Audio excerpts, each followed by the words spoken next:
Hi, everybody. I'm Mrs. Cobble, and I'm going to be doing my book in a bag project on Count Me In by Varsha Bahaj. I think that's how to say her name. And I have some items in a bag that I'm going to share with you. My first item is a puzzle of the United States because that is where the setting is.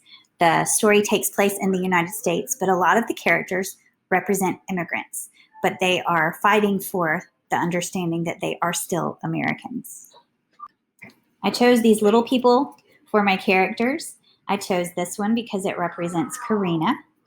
This one represents Chris, her next door neighbor, who you think is going to be a bad kid, but ends up being a really, really important part of the story and a good friend to Karina. And her grandfather, who is like the superhero of the story. And if you read it, you will find out.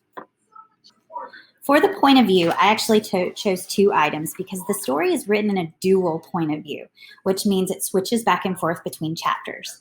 The first one is just a math sheet that represents Chris, one of the characters, who tells the story because he has to get help from Karina's grandfather. He's actually getting some math tutoring. So that's why I chose the math sheet.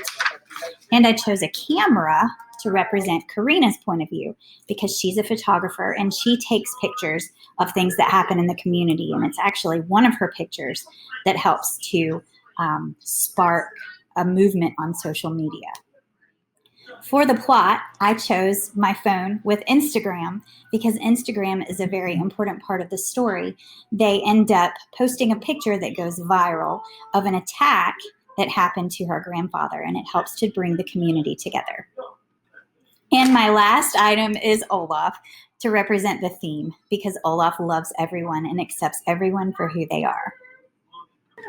You should definitely read this book. It's very relevant.